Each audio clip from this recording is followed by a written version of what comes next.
नंदन पंत जी को। इसके पहले एक भाग सुमित्रा नंदन पंत पे हो गया है, तो चलिए एक बार उसका रिवीजन कर लेते हैं। हम लोगों ने क्या पढ़ा इसके पहले,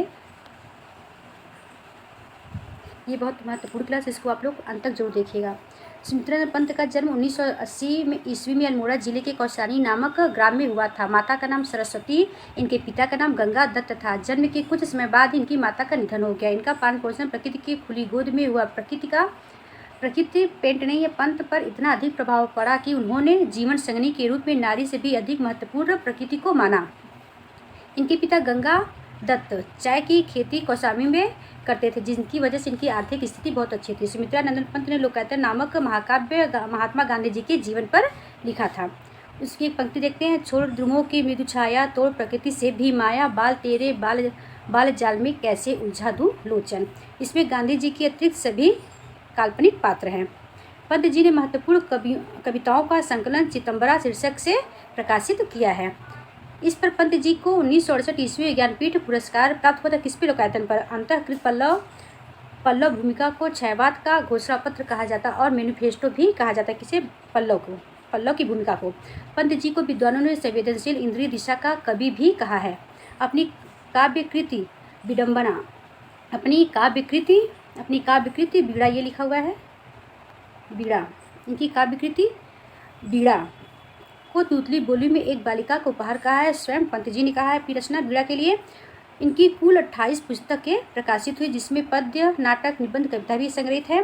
पंत जी को विद्वानों ने हिंदी का वर्ड्सवर्थ कहा है। हिंदी का वर्ड्सवर्थ पंत जी को कहा गया है। और क्यों कहा गया है, क्योंकि अंग्रेजी विद्वान थे विलियम वर्ड्सवर्थ था, वो भी प्रकृति की ही रचना करते थे, इसलिए इनको भी प्रकृति का विलियम वर्ड्सवर्थ कहा गया। पल्लव की आलोचना एवं प्रशंसा के बीच पंत जी ने कहा, क्या कहा, यह तो मेरी कल्पना का विह्वल बाल है। क्या कहा था, यह तो मेरी कल्पना का विह्वल बाल है। पंत व विद्वानों ने पंत की भाषा को परिपूर्ण छोड़ो की भाषा स्वीकार किया। पंत जी को रोला छंद अति प्रिय था। युगवाड़ी नामक रचना को प्रगतिवादी के युग की बीड़ा कहा गया। किस रचना को, तो युगवाड़ी। आगे बढ़ते हैं। सुमित्रा नंदन पंत भावनाओं के कवि है। संघर्ष में उनके काव्य में अभाव पाया जाता। आंसू की पंक्ति में देखने को मिलता। तुम्हारे छूने में था प्राण, संग में पावन गंगा स्नान, तुम्हारी बारी में कल्याणी त्रिवेणी नदी की लहरों का ज्ञान। गिरजे का घंटा 1916 में इनकी प्रथम कविता प्रकाशित हुई। पंत जी ने प्रगतिशील कविता रूपाभ पत्रिका थी, रूपम नहीं है, रूपाभ का संपादन इन्होंने प्रयाग से किया था। पंत जी को संवेदनशील इंद्रिय दिशा का भी कवि कहा जाता है। इनका मूल नाम गोसाई दत्त था। इनको अभूत विधान कवि भी कहा जाता है। पंत जी को हिंदी का शब्द शिल्पी भी कहा गया है। छयवाद का विष्णु और प्रकृति का सुकुमार भी कहा जाता है। नारी मुक्ति का प्रबल समर्थक कवि है पंत जी। शुक्ल जी, यदि छयवाद के नाम से एक वाद न चला होता तो पंत स्वच्छंदता के स्वाभाविक मार्ग पर ही चलते, कथन शुक्ल जी का है। दूसरा देखते हैं, ऑल इंडिया रेडियो के परामर्शक 1950-1957 तक नियुक्त रहे। पंत जी की रहस्य भावना स्वाभाविक है, सांप्रदायिक नहीं है। छयवाद के भीतर माने जाने वाले सभी कवियों में प्रकृति के साथ सीधा प्रेम संबंध पंत जी का ही दिखाई पड़ता है। प्रकृति की अत्यंत रमणीय खंड के बीच इनके हृदय में नया रूप रंग पकड़ा है। कालवाड़ नहीं है। छायावाद के प्रभाव से सौंदर्यवाद का चलन यूरोप के काव्य क्षेत्र के भीतर हुआ, उसका पंत जी पर पूरा प्रभाव दिखाई देता है। अब आगे आज हम लोग यहाँ से पढ़ेंगे, इसको हम लोग एक बार रिवीजन कर लिए। स्टार्टिंग यहाँ से करते हैं। पंत के संबंध में विद्वानों की क्या मत है। नंद दुलारे वाजपेयी छयवाद का प्रवर्तक पंत जी को ही माना है। रामचंद्र शुक्ल ने प्रकृति के सुकुमार कवि। रामचंद्र शुक्ल ने क्या कहा है, प्रकृति के सुकुमार कवि। किसको कहा है, पंत जी को। कृष्ण देववाड़ी छयवाद का विष्णु पंत जी हैं। इसने कहा कृष्ण देवझाड़ी ने। रामचंद्र शुक्ल ने क्या कहा, छयवाद का प्रतिनिधि कवि किसे कहा है, तो रामचंद्र शुक्ल ने पंत जी को कहा है। पंत जी ने काव्य को विद्वानों ने 4 चरणों में बांटा है। पंत जी के काव्य को कितने चरणों में बांटा है, तो 4 चरणों में।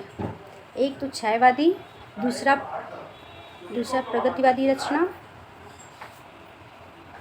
तीसरा अंतश्चेतनावादी, चौथा जो मानवता मूर्त प्रकृतिवादी।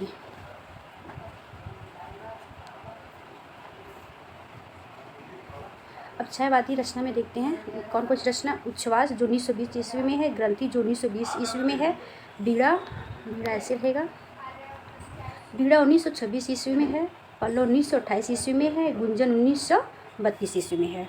ये इनकी कौन सी रचनाएं सब हैं? ये छायावादी रचनाएं हैं।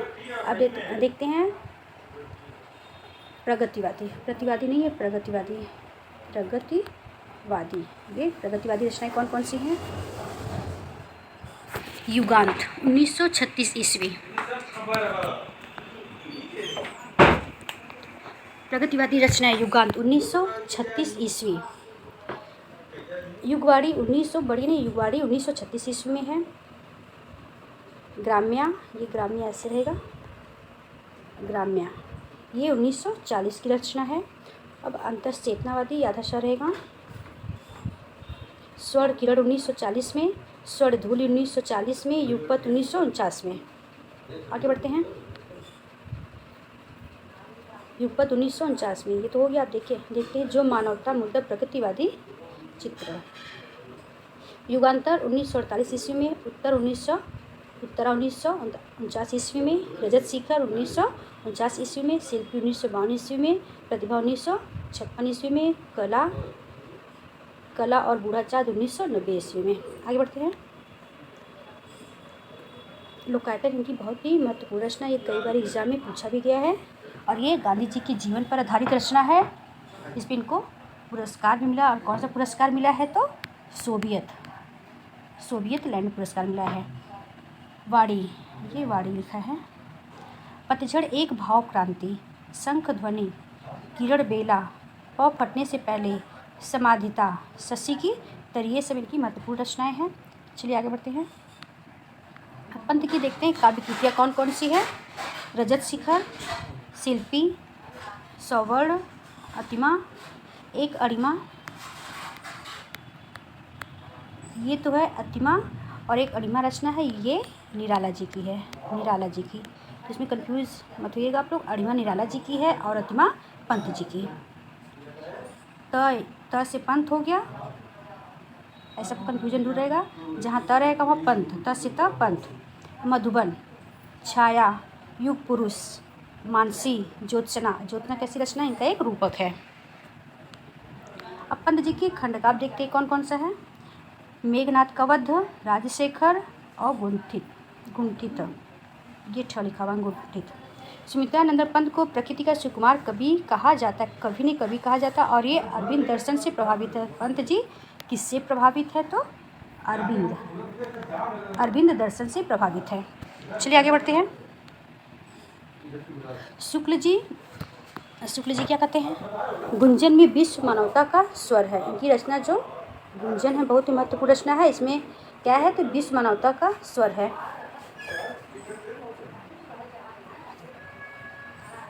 सुमित्रानंद पंत जी की रचना कला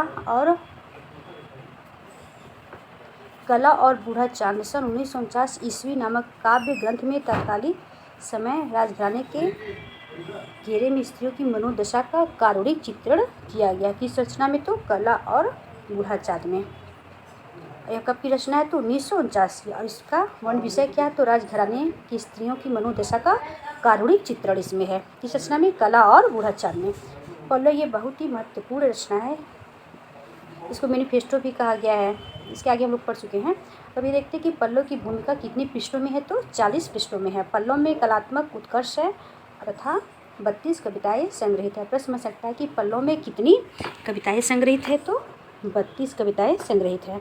आकाशवाणी नामक चैनल में भी परामर्शदाता के पद पर नियुक्त थे। कौन थे? तो सुमित्रानंदन पंत। अब देखते हैं आगे। महात्मा गांधी जी एक बार पंत जी से मिलने कौसानी गए। कौसानी इनका निवास स्थान था। वहाँ प्रकृति की खूबसूरती को भी गांधी जी ने देखा था। अभी की पंत की चर्चित कविताएं कौन कौन सी है? चलिए देखते हैं। तितली, संध्या के बाद, ग्रामवासिनी, भारत माता, काले बादल, ग्रामसी, मिट्टी का गहरा अंधकार, बापू के प्रति अधिकारी घाटी, बसंत, जगह, जीवन में जो फिर, महान, चांदनी, नौका विहार, गृह काज।